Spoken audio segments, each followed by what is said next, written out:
The gateways to wisdom and knowledge are always open. Life is really very simple. What we give out, we get back.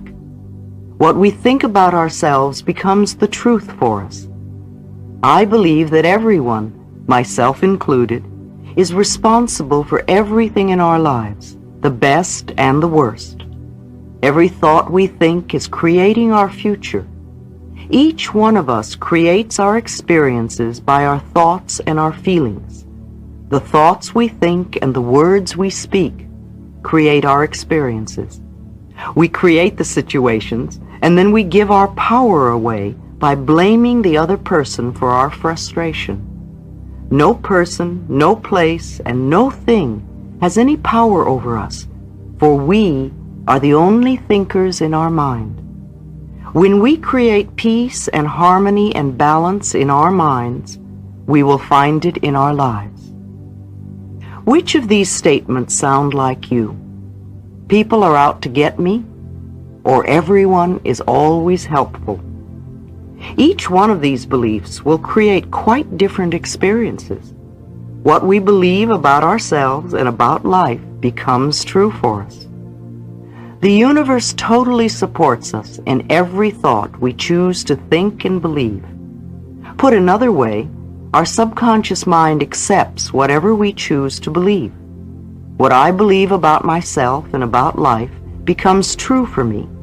What you choose to think about yourself and about life becomes true for you. And we have unlimited choices about what we can think.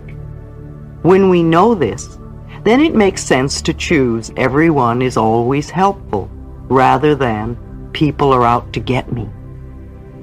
The universal power never judges or criticizes us.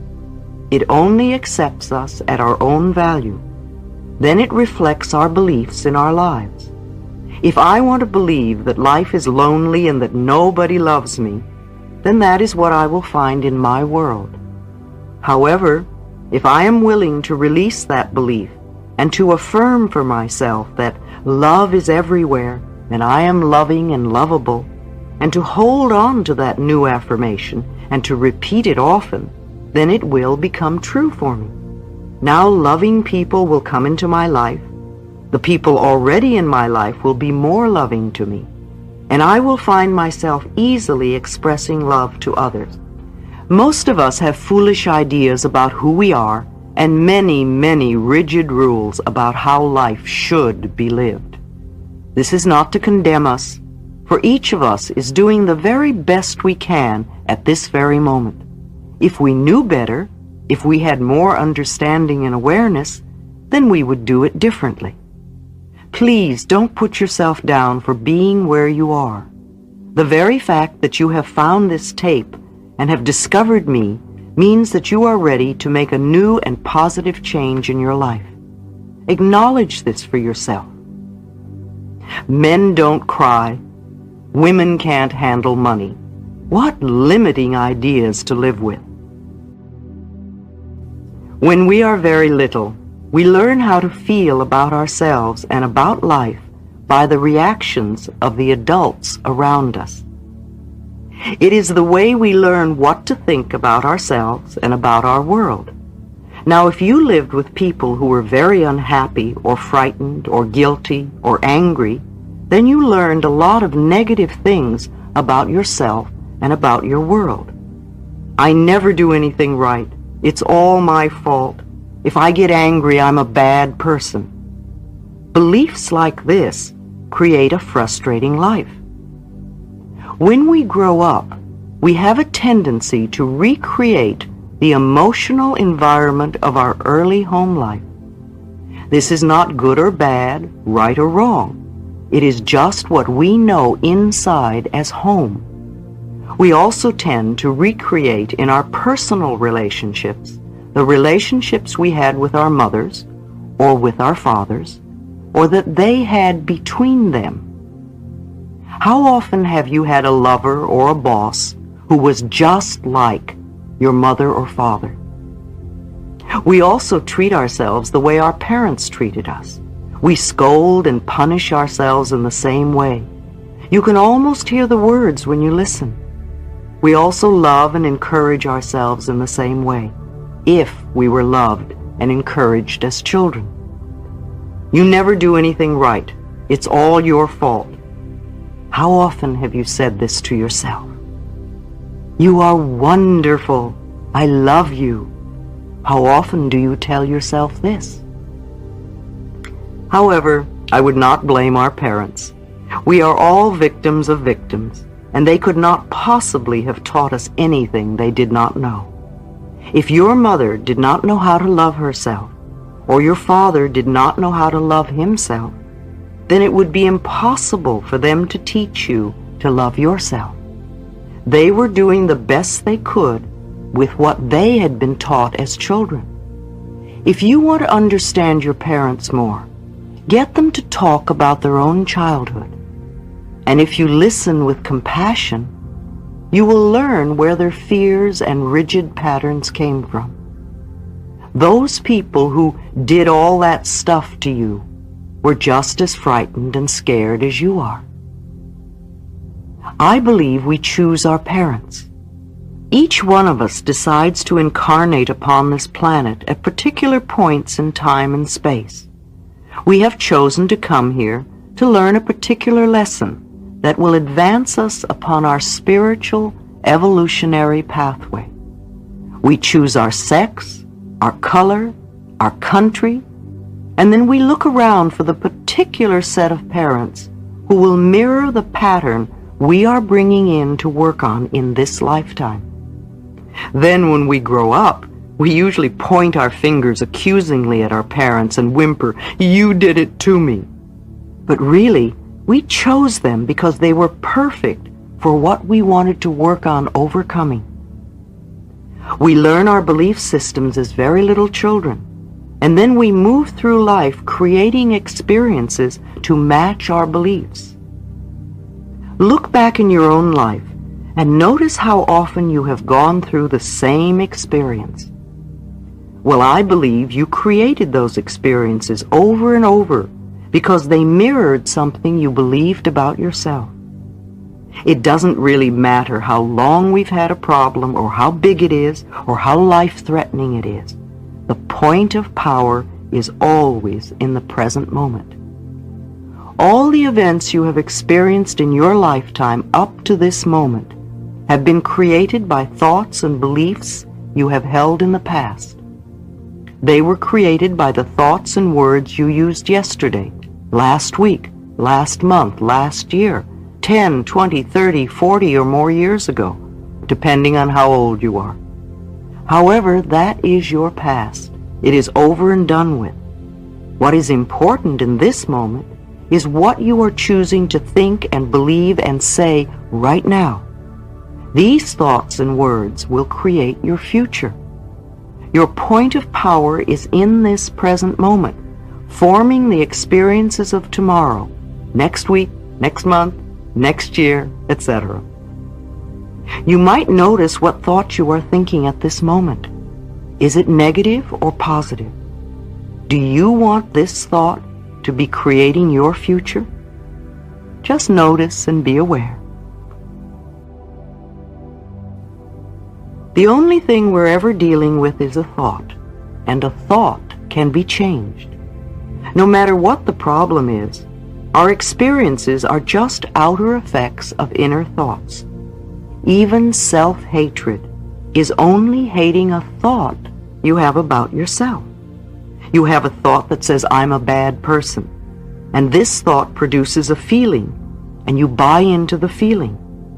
However, if you don't have the thought, you won't have the feeling. And thoughts can be changed. Change the thought and the feeling must go.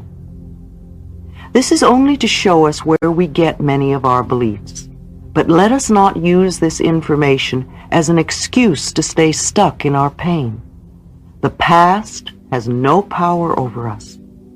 It doesn't matter how long we've had a negative pattern. The point of power is in the present moment. What a wonderful thing to realize. We can begin to be free in this moment. Believe it or not, we do choose our thoughts. We may habitually think the same thought over and over so that it does not seem like we are choosing the thought, but we did make the original choice. We can refuse to think certain thoughts. Look how often you have refused to think a positive thought about yourself. You can also refuse to think a negative thought about yourself. It seems to me that everyone on this planet who I know or have worked with is suffering from self-hatred and guilt to one degree or another. The more self-hatred and guilt we have, the less our life works. And the less self-hatred and guilt we have, the better our lives work on all levels.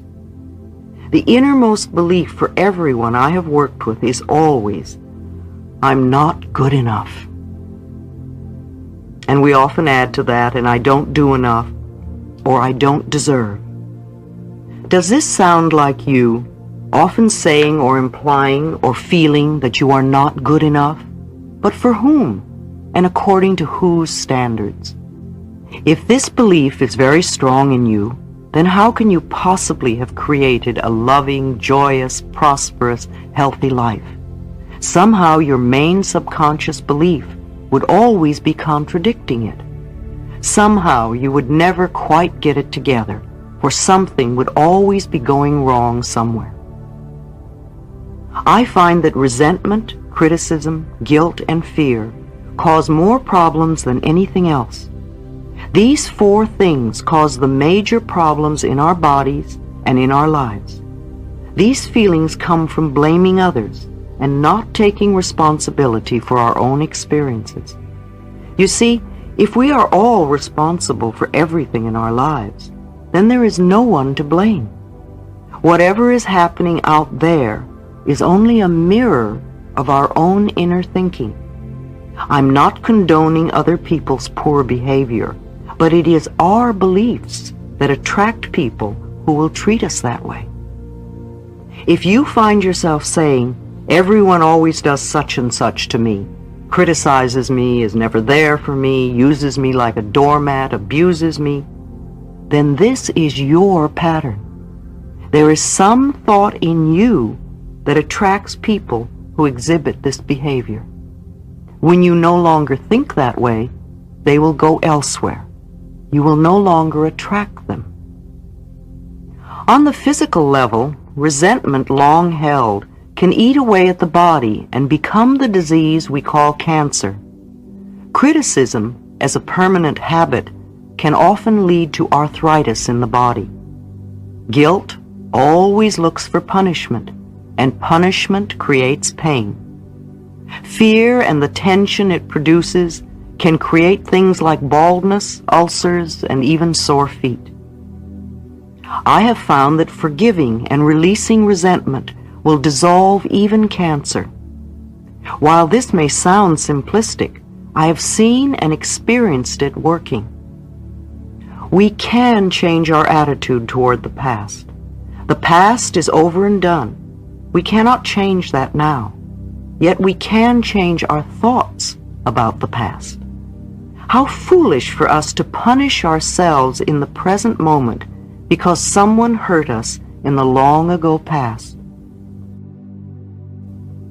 I often say to people who have deep resentment patterns, please begin to dissolve the resentment now when it is relatively easy. Don't wait until you're under the threat of a surgeon's knife or on your deathbed when you may have to deal with panic too. When we are in a state of panic, it is very difficult to focus our minds on the healing work. We have to take time out to dissolve the fears first. If we choose to believe we are helpless victims, then the universe will support us in that belief, and we will just go down the drain. It is vital that we release these foolish, outmoded, negative ideas and beliefs that do not support us and nourish us. Even our concept of God needs to be one that is for us, not against us. To release the past, we must be willing to forgive. We need to choose to release the past and forgive everyone, ourselves included. We may not know how to forgive, and we may not want to forgive. But the very fact that we say we are willing to forgive begins the healing process. It is imperative for our own healing that we release the past and forgive everyone. I forgive you for not being the way I wanted you to be. I forgive you and I set you free. This affirmation sets us free. All disease comes from a state of unforgiveness. Whenever we are ill, we need to search our hearts to see who it is we need to forgive. The very person you find it hardest to forgive is the one you need to let go of the most. Forgiveness means giving up, letting go. It has nothing to do with condoning poor behavior. It's just letting the whole thing go. We do not have to know how to forgive. All we need to do is to be willing to forgive. The universe will take care of the hows. We understand our own pain so well, how hard it is for most of us to understand that they, whoever it is we need most to forgive, were also in pain. We need to understand that they were doing the best they could with the understanding, awareness, and knowledge that they had at that time. When people come to me with a problem, I don't care what it is, poor health, lack of money, unfulfilling relationships, or stifled creativity, there is only one thing I ever work on, and that is loving the self. I find that when we really love and accept and approve of ourselves exactly as we are, then everything in life works. It's as if little miracles are everywhere. Our health improves, we attract more money, our relationships become more fulfilling, and we begin to express ourselves in creatively fulfilling ways. All this seems to happen without our even trying. Loving and approving of yourself, creating a space of safety, trusting and deserving and accepting, will create organization in your mind, create more loving relationships in your life, attract a new job and a new and better place to live, and even enable your body weight to normalize. People who love themselves and their bodies neither abuse themselves nor others. Self-approval and self-acceptance in the now are the main keys to positive changes in every area of our life. Loving the self, to me, begins with never ever criticizing ourselves for anything. Criticism locks us into the very pattern we are trying to change. Understanding and being gentle with ourselves helps us to move out of it. Remember, you have been criticizing yourself for years, and it hasn't worked. Approve of yourself and see what happens.